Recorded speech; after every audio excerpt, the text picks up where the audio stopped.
Let's get the final mad dash for the week as we wait for the bell. You'll see the stock of Ulta going up today, and it shouldn't, but that's because people feel some relief. They must not have read the conference call, because the conference call is incredible in terms of how the new CEO actually literally says we're doing so many things wrong.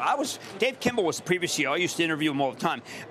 Keisha Steelman comes at the company itself. She says, look, the competition's never been this intense. For the first time, we lost market share in the beauty category. She talks about how that they just operated, they have to change, they're missing opportunities. And I came back and just said, holy cow, she's on the warpath against the management of the previous team. Now, I don't think she necessarily wanted that to come out that way, but it made me think that she felt that Dave Kimball and his team, because they've replaced a lot of them, have missed the mark.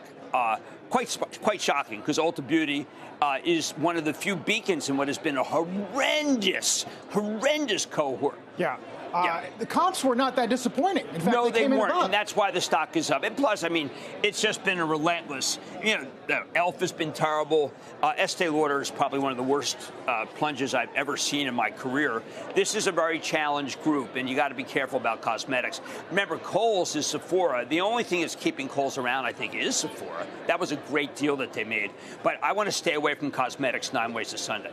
Anything cosmetics is just no place to be. Remember in the good old days when you had your Instagram thesis that beauty was riding a wave of social media? Oh, my God. Had to look good all the time? You had to look your Twitter best. You had to look your Insta best. And that was a great trade. Yeah, it was. It was an amazing trade because people really cared how they look. They still care how they look, but they don't. They do a lot of at-home stuff. They do a lot. There's a lot of different companies that are now in the industry, and they're really killing each other. And direct-to-consumer's doing better. You want to stay away from this industry. Even Elf, which I really like, because Elf is much cheaper than Estee Lauder. And yet, if you disguise the bottle, as I did to my wife, she never knew the difference.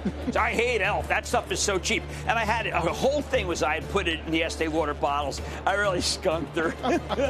We'll see if she had a comment.